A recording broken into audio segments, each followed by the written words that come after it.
Swat, baby. Who is Swat? If ain't Swat, Hey, who is Swat? who is If Swag? ain't Swat, who is Swat? If Listen, I ain't Swat, I had to start with this, man. Swat.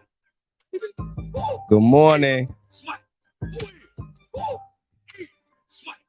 Oh, Who, who, who? I wake up motivated. I wake up. Hey, I wake up motivated. Good morning, good morning, good morning, good morning. Trying to bless somebody, inspire somebody, encourage somebody, help somebody to the next level. I got time today. Yes, I got time today, man. I'm hoping that audio played all the way through, man. Listen, good morning, good morning, good morning. Welcome back to the show, man. This is the Golden Rule Podcast. I am your host, Mr. Ryan Hayes, man. You know, we just coming live, baby, coming live, man. Look, I had to wake up early in the morning. I normally wake up early anyway. I'm going to be honest, man. But I woke up early for this one, man, because it was just crazy.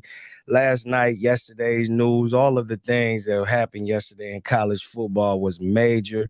I'm just saying it's back, man.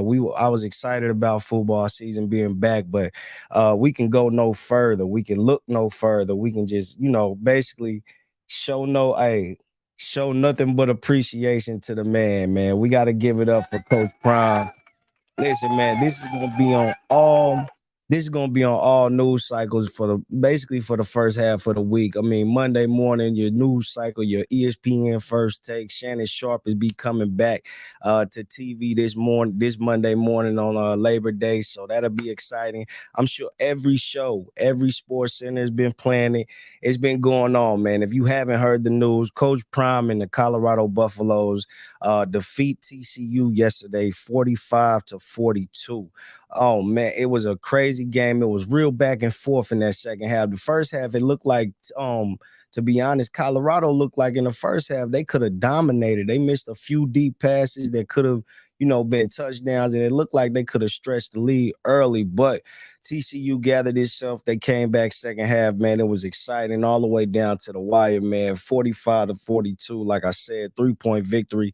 Standout performances by Travis Hunter, who was the number one overall prospect coming out of college in 2022. So this guy is a stud. He's been a stud. He chose to go to Jackson State with Deion Sanders because, I mean, obviously he's the number one cornerback, but he also could be a number one wide receiver, man. This guy's crazy. I mean, I ain't gonna, not crazy in a sense, but his talent level is crazy. Let's just say that. He played a total of 129 snaps, man. That is the most by anybody that in recollection. I don't even think Deion had played a game with 129 snaps. The boy started on offense and defense. He didn't come out the field but a few times. For references, a normal NFL game is about 130, 160 snaps, somewhere in between there, depending on the pace and how many different plays you can get off. But this boy played 129 snaps, man, and they was like, hey, after the game, they were asking him, like, what do you think about your fatigue level? How are you going to be able to handle this type of workload? And everybody was just like, look, man, he been doing this. He did it at a HBCU just last season, and it didn't get the recognition because everybody thought it was going to be Power 5. The recognition wasn't going to be there. So that's crazy, man. It's just, congratulations to Deion Sanders, man. We don't want to stop at Travis Hunter. I mean, like I said, he had 129 total snaps, 11 catches, 119 yards, and an interception that was clutch on the goal line, basically on defense, man. So the boy was just a stud. He also dropped the interception that he had. He jumped another route right after that interception. So the boy was just balling, man. I mean, also Shedeur Sanders was balling, man. Let me calm down and give Shedeur some praise, man. Look, Shedeur.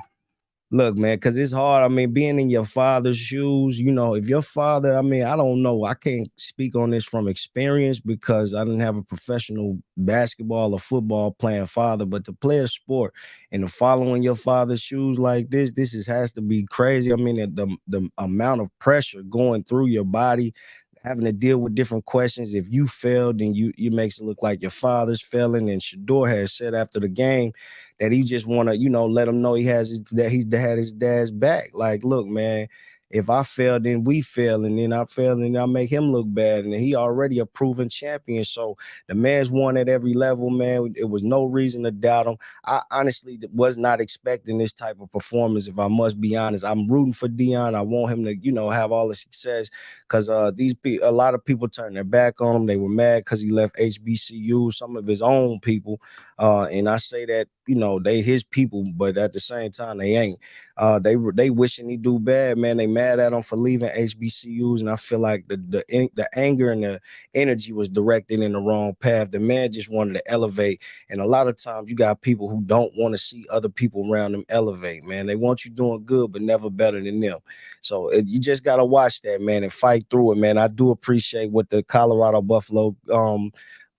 Buffaloes did yesterday, man. That was major. I won a little money too, man. I don't do a lot of betting, but I mean, I just knew they wasn't gonna lose by 20 plus points. I felt like the pride was just too much, so I just bet on the spread. I ain't, I wasn't saying they was gonna win, but they did, and I'm proud of them, man. Moving right along, man. As you can see, I'm wearing my team, Ohio State, man. Look, Ohio State, man. Listen, man, we look like we got some issues on our hand. I don't know how much pressure we can take, man. We were playing an unranked Indiana team. Now, mind you, Indiana is in our conference. They're a conference opponent, and it was a tough. They always play us tough. I'm not gonna just poo-poo Indiana. I got a friend that went to Indiana in college that played cornerback too. But at the same time, like, hey, look, Indiana.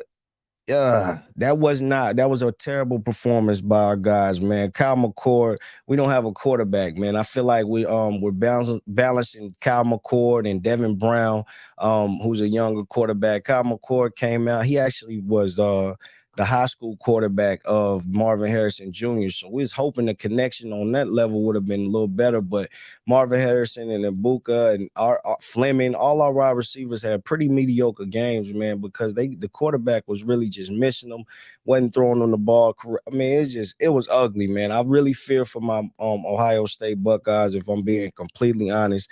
Like I said, McCord had 20 for 33, 239 yards, 0 touchdowns, and an interception. So it was just like, man, come on, McCord, man. What the world? What are you doing? Oh man. I'm sorry, guys. Let me keep on moving. But yeah, then we gotta go through the scoreboard, man. There was a battle of the Carolinas that happened in Charlotte, man. I do appreciate that. Tar Heels did win that game against South Carolina. It was the first 300-yard passing game for South Carolina's Rattler. The quarterback, he's never thrown a touchdown on, so that was kind of crazy. Going back through it, I'm looking at Michigan did play. I mean, our rivals Michigan played. It was okay. I mean, 30-3 doesn't say a lot when you're playing East Carolina. Moving along, Virginia did take care of what got business taken care of on them, but versus Tennessee. Oregon thrashed Portland State. Oklahoma, I seen beat Arkansas State by a lot too. I don't appreciate them games being played, man. I mean, I get having non-conference opponents, but I mean, it should at least be competitive, man. These guys be scheduling these cupcakes and just having some warm-up games. And the last I checked, NCAA don't have a preseason. These guys are having preseason games. The Alabamas and the Georgias of the world playing these Middle Eastern Tennessee states and all that. Like, man, they just warming up. They thrashing these teams, man. UT Martin, Georgia played UT Martin. Even Nevada, USC playing Nevada like they did. Caleb Martin did look good. I think he threw like 5 touchdowns. But outside of that, man, it was okay. It was a good start to the season, man. I mean, I am impressed by, like I said, Colorado. They should be ranked coming into next season, next game, but they probably have to beat Nebraska first, and then they get in that top 25. But to beat TCU, who was the national, even in the national championship game last year, that was pretty major, man. I'm gonna have to get them one more hand. Let's just give college football a hand, man. Give college football a hand, man. We're gonna move right along, but LSU, for references, LSU does play. Number 5 LSU plays Florida State, number 8 tonight at 6:30 or 7:30 Eastern, 6:30 Central Time. So just moving along from there, man. Now we did have some honorable mentions. There's some news came down about Bud and Spence, Bud and Spence, or so Terrence Bud Crawford and Spence rematch. Earl Spence activated the rematch clause, and according to the reports, man, the rematch has to take place either on two different dates. It's either going to be December 9th or December 30th. Me personally, I'm assuming it's going to be around that December 30th range, bringing in the new year, bigger kind of ratings around there. And then it'll give them 5 months. You know, they just fought July 29th.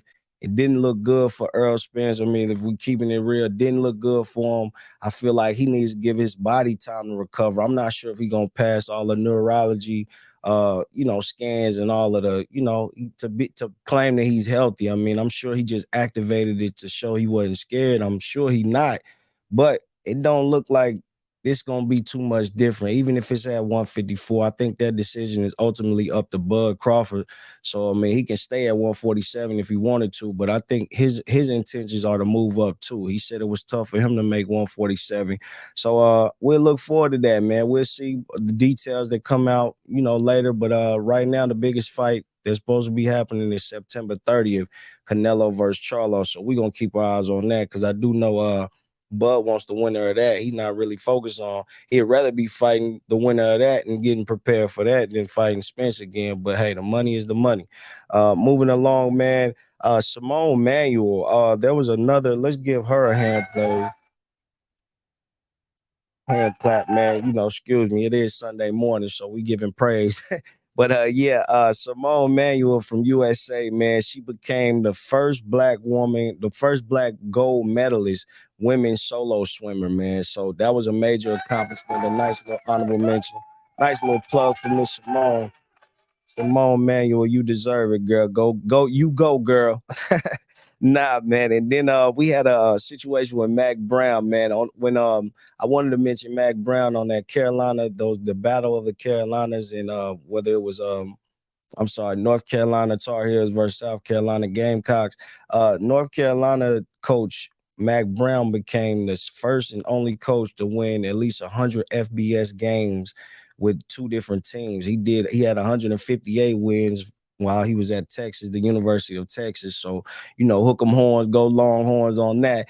But he had 158 wins on that, and then he's got 100 plus wins on. He had his 100th win just yesterday, man. So salute to Mac Brown, man. You deserve it. One last honorable mention. I want to talk about the morning television. Now I know morning TV is gonna be booming. We got our shows back. We are preparing for Shannon Sharp. Club Shay Shay did come out with some nice things on there that I seen. I did see just Shannon and Stephen A talking, man. It just kind of made me feel good. Like I can feel for this. I think I can recognize this gonna be something powerful. And before I move along, I'll go ahead and let y'all hear a little bit of what I heard. Got the national airwaves for the worldwide leader available to us to disseminate and display our message, our belief, our culture, our perspectives, and put them all on display for everybody to see, to combat or to embrace. Right. But the point is, at the end of the day, you ain't gonna feel alone. Right.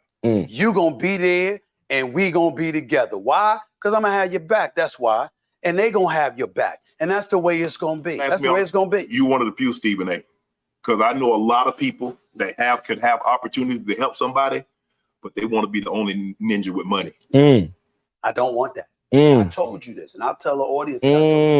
So this gonna be good, man. I mean, they talking, they keeping it real. Like you said, Shannon is not lying. There's a lot of people, our people in position, just like with the Dion thing, man. There's a lot of our people that could put you in position to better yourself, and they rather see you down at the bottom and stepping all over you, so they can walk with a different pace than you, man.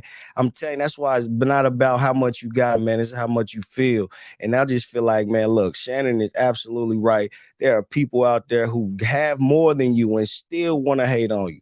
There are people who got things that you're striving to get for your own, and they'll just step all over you and want you underneath them. That's their little puppet master way of controlling you. But think outside of that, Shannon. Congratulations to you, brother. I'm so glad you got away from that. And I hope this thing works out, man. Give him a hand clap. Skip Bayless. Now the numbers on Skip Bayless show. Now this is just recent numbers. Like these are just the new undisputed and first takes normal cast without Shannon Sharp. It premiered at 131,000 viewers on Undisputed, which was okay. You know, Michael Irvin, I told you, was on that Monday morning. Then Michael Irvin came return for that Tuesday morning. And on Monday, ESPN's first take averaged 448,000 viewers. So that's just a discrepancy. So we got 131,000 for Undisputed and 448,000 for the first take. Now the gap widened on Tuesday. It was only an average of 120,000 viewers for the Undisputed and 474,000. So Skip's first take is losing viewers. The whole point of that is, man, just keep your eyes on that. I think Shannon Sharp is about to take off with this thing. And I did see Stephen A. He retweeted that type of tweet like that, just showing that he was powering over Skip. I'm like, nah, don't be petty, Skip. Don't be petty, Stephen A. That's funny though. Don't be petty though. Moving right along, man. We're gonna go ahead and end this show, wrap today's show up. We did appreciate all of the college football. There's more tonight. Don't forget that. But today's golden rule will be allow your passion to give you purpose. And what I mean by that is like allow whatever you love, whatever you take a love into, whatever it is. I mean, it could be broadcast media journalism. It could be arts and crafts. It can be doing hair, whatever it is that you love. Allow your passion to give you purpose, and it gives you a reason. By purpose is giving you a reason to live. I mean, they say that the two most important days in a person's life is the day they were born and the day they find out why. So finding out your why, your purpose, I mean, that's the main goal, man. And once you find out your purpose or what you want to do or how you want to do it, then chase that and allow your passion to give you purpose, give you reason to wake up. Like some people purpose is to have kids and raise them and allow them to be the best thing they could be, man. I mean, but your kids give you a reason. It gives you purpose, man. But also don't clock out on your dreams. Don't take your dreams to the graveyard, because that's the richest place in the world is the graveyard. So many people had visions and things that they wanted to do or aspirations, and they never clocked in on them. They always worked their normal job and never even, gave themselves a chance, man. So don't take your dreams to the graveyard. Like I said, man, their birth date, and then your dash, and then your death date. So do something with the dash in your life, man. Allow your passion to give you purpose, and I'll leave you guys with that. Have a blessed Sunday, man. It is Sunday morning. Have a blessed Sunday, man, and y'all have a great Labor Day. Be safe, and if you drinking, stay off them roads. When real life happens, we got a golden rule. Stay true, stay focused on what's important. Oh, you can cover the gold in you. Find your gold. Look, breaking news. Life is golden when you make the rules. Moves good or bad.